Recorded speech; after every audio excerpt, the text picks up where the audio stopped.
Hello, my name is Hieke Brown and I'm Senior Lecturer and Programme Manager for some of our HE Equine courses that we run here at Hartpury College. Now, as a lecturer, my day is extremely varied. So I've got my weekly teaching workload, teaching a range of modules across first, second, final year, undergraduate or BSc programs, as well as teaching on some of our master programs as well.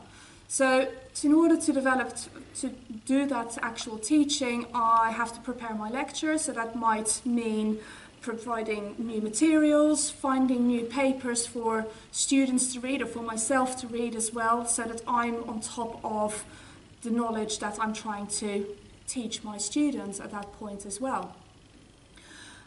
In terms of, however, besides doing the teaching on a week-by-week basis, I also module lead those modules. So that means making sure that practicals have been arranged, answering any queries that students might have about the module content, about assessments that they need to do, looking at any draft assignments as well, and obviously marking those assignments when they need to be handed in. That's probably at times the not so nice side of the job, that a lot of the marking does end up happening on evenings and weekends.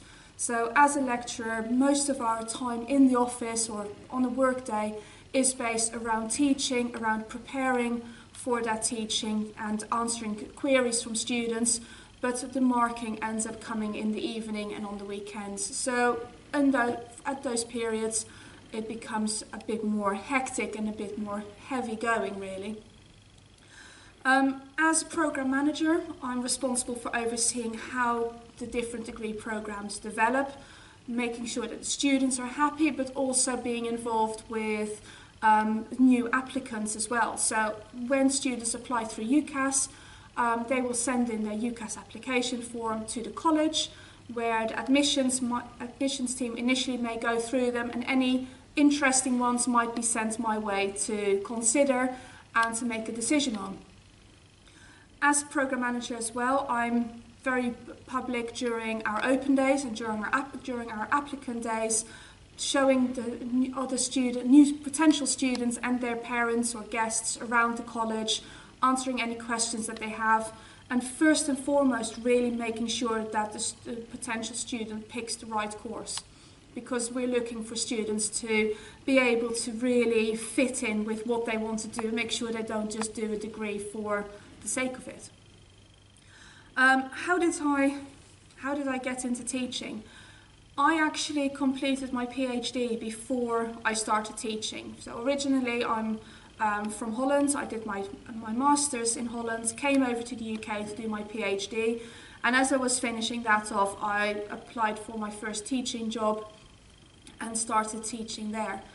Since then, I've moved on into a few other colleges before now being at Hartpury and working here really, and bringing my expertise from all those years to help the students that I teach at the moment. If you're looking in terms of what a lot of teaching jobs require, or a lot of lecturing jobs in higher education, they will be looking for you to have completed a master's. Now, ideally, that master's will be in a topic area that you are going to be teaching in. And that is quite important, because when a teaching job is being advertised, the college or university will usually give areas where they want to have expertise, so whether that is anatomy and physiology, biomechanics, therapy, nutrition, behaviour, etc., for an equine teaching post. But that doesn't mean that that is all you're going to be teaching.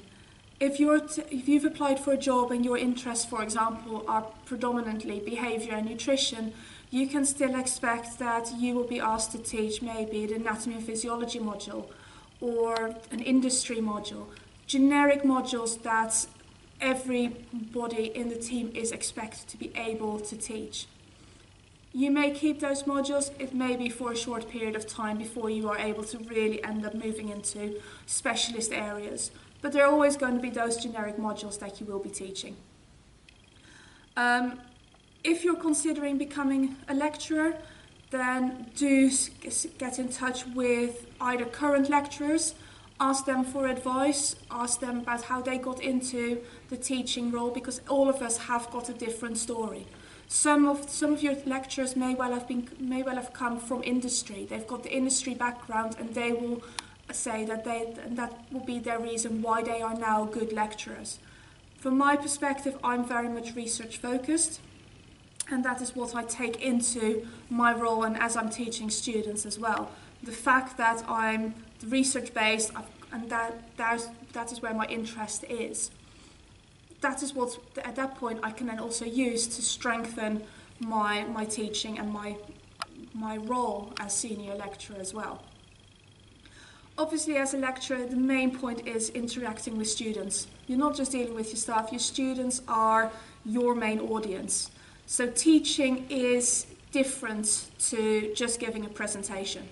You can't just stand there and read from the slides or read from your notes. You need to be able to, at times, think on the spot. Students are very good, as you will know, very good at asking random questions. Questions at times that you may not necessarily have thought of. Sometimes those questions actually give you a different perspective in terms of how you look at a topic area. So there is a little bit of thinking on the spot. Some people might almost say that lecturing or teaching means that you need to have a little bit of entertainment value to you. In my opinion, the best teachers, the best lecturers that I've had over the years particularly, are the ones that have shown their personality.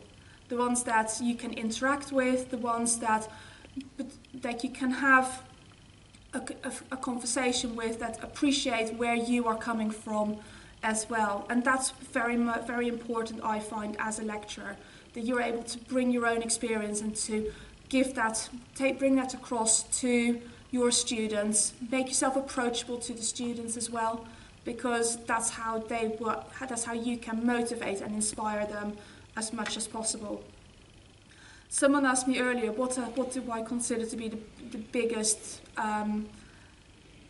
the best point about being a lecturer, and I would probably say that is graduation day. Not because I'm seeing the back of the students, but because I'm seeing students that have worked hard for their duration of their degree program, and are proud to have, and I am at that point proud to have been part of that journey, and that I've helped them to actually get to that particular point.